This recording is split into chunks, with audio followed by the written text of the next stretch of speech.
Namaste friends, hope you are all doing great today. Today I am going to speak something about Swatantra Veera Savarkar.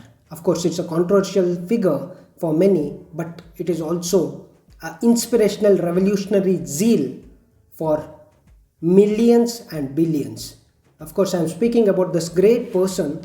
I am not going to give some lecture or some introduction about this person, but quite surely I am going to give the preface or introduction to two books which have become quite popular in the recent times. One is the Savarkar, the father of the true story of father of Hindutva, written by Vaibhav Purandare. It is one of the finest book written on Savarkar without any prisms. Let me say it is quite very much neutral in its approach and also quite factually and logically right in its analysis. After reading this book, you will feel 1,000 times respectful towards all the freedom fighters, not just to Savarkar. Of course, it has many brownie points, many unknown contours covered very firmly, very factually right, and also without any agenda. And second box, today I am going to do the unboxing practically.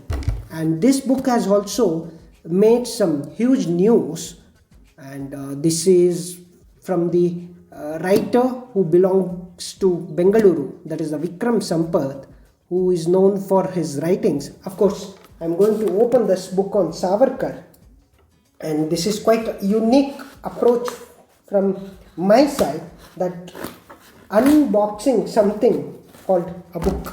You might have been seeing the unboxing of technological innovations and products, but I wanted to do particularly this unboxing because I had an opportunity to read this book through soft copy or PDF format, but I felt it is very much important for me to share something about this book. And so this is the first impression. This is a big bookmark. So this is the wonderful book along with this.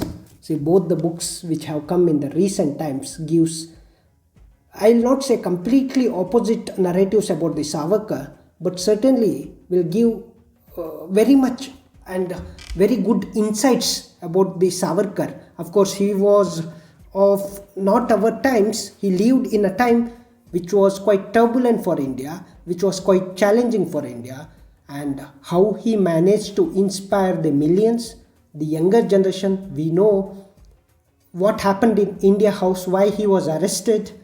We know the chapter of Madan Lal Dhingra. Because of Savarkar, Madan Lal Dhingra got the inspiration to shot at Curzon Wiley, and we also know how he was arrested, how he made an attempt to escape from there, how it became a global trial, then how he was arrested and then he was deported to India, and then also how the situation was in Kalapani. This person was the first person to say, one of those first person to call the Sepoy Mutiny of 1857 as the first war of Indian independence. That is why some of the very renowned scholars of India have said he's a great Kavi as well as a Krantikari.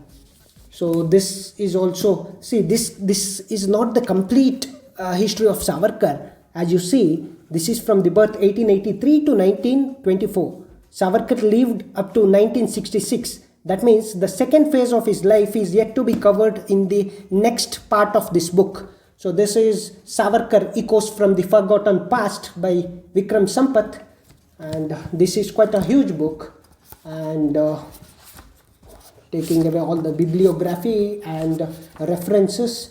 So this has around exactly 487 pages, and Vaibhav Purandare's book has exactly about 337 pages. Do not count a book by its cover or by the number of pages, but the content and quality it covers, it makes a difference.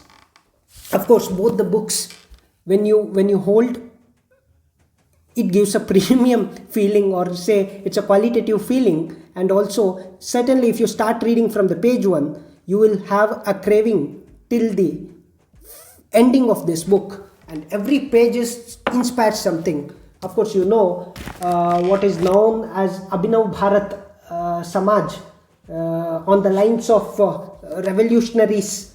We know what were the secret association or secret revolutionary organization, how they performed during the independence movement, Indian independence movement. Let me say the basic ideological narrative. And see, at the end of the day, when we see the freedom struggle, Indian freedom struggle, it was about the fighting of ideas. It was struggle of ideas. One of those revolutionary ideas was proposed and brought to the forefront by this person, the great revolutionary person, that is the Savarkar, V.D. Savarkar, Vinayak Damodar Savarkar, because of which he becomes very important in the history, also in the contemporary history.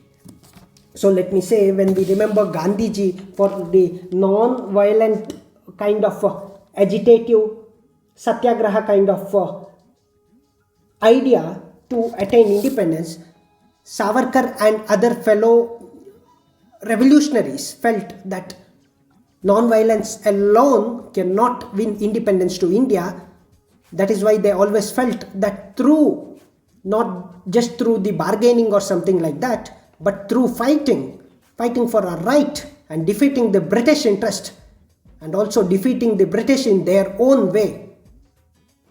The best example was Madan Lal Dhingra incidents. Also, we know how Shyamji Krishna Varma's India House performed in England. By being in England, how it became a think tank, how it became a house of revolutionary activities, how it incited the idea of Swabhiman, independence and self-reliance among those Indians who went there for studying. Of course, this played a very major role. I am not going to do the brief analysis of this book. Once again, let me say that these are the two books which, if you are very quite passionate about the freedom struggle, if you are passionate about those freedom fighters who fought for us, who sacrificed their life for us, and it becomes very important for us to learn about them very deeply, and also without any biases, without any fear or favor. In these cases, learning about these great personalities will give some new learnings, new teachings, and also it is quite, what we say, inspiring in today's world. So their life is always a lesson, their time is also a learning for us, and Savarkar is one of those personalities which cannot be ignored. You like, you unlike, or you dislike. If you like or if you hate, but you cannot ignore Savarkar. That is his role, his capacity or his credential. That is why he is still in the news even in 21st century. Of course, later part of his Savarkar's Hindutva ideology is quite debated. His role or his partyness in the Gandhi's assassination plot or something like that is also quite debated, but nothing has proven. He was acquitted of all charges in Gandhi's assassination case. However, this revolutionary spirit is also the spirit of India. This person is nothing but a quotient of Indian greatness, Indian life, Indian ethos. So this is the Savarkar. You can see the image of very younger days, and of course this has some very good photos from Maharashtra and other these things. This has Vasudev Balwant Patke's photo and written well. Beyond, see, historical books have certain drawbacks of becoming documented versions without having some readability or without garnering the interest, whereas these two books, beyond the skeptics, beyond the usual narrative of historical aspects, these books do cover wider aspects and written in such a elucidated way that anybody, even if you do not know English or if you do not love reading English, you will start love to, you will start reading about this book. You will start to love to read this whole aspect of V.D. Savarkar, and also life and inspiration and story of Savarkar, and also you will feel proud about our Indian freedom struggle. This book is also very wonderful, and I do suggest there are 2 to 3 chapters. Even if you miss any of them, do not forget to read The Escape and the Global Trail, the 6th chapter, the 7th one Kalapani, and the 9th one, The New Creed of Hindutva, which is quite compilation of whole aspect of Savarkar's, how he went through, what are the experiences he faced, why he propagated the idea of Hindutva, and then it comes the new presence and a final release, which sums up this book. It starts with Madan Lal Dhingra's chapter, once again let me tell you, and also says that why those extremists or why those revolutionaries should never be called cowards. You have all those aspects written very neatly without giving any scope for controversy or some sort of biases. That's why this is quite a qualitative book, and at the same time, as I mentioned, this is also one of the finest books which gives the detailing approaches from very early days of Savarkar till 1924. 1924 is also an important year. Of course, you please check it out, why it is so important. At the same time, the later part of Savarkar will come in next volume. However, let's enjoy reading. All the very best, and let's know more about freedom fighters, at the same time understanding Savarkar without any biases or feelings of fear, or even without keeping or let's say keep everything aside like politics and other aspects, and let's read the person like revolutionary great person like Savarkar with the open mind, and let's learn whatever we get to know from the very insightful books. Dhanyavad. Have a great day. Hope I made my points very clear, and of course it may be useful for you in certain ways. Dhanyavad. Jai Hind. This is Shreyanka S Ranade. Thank you very much.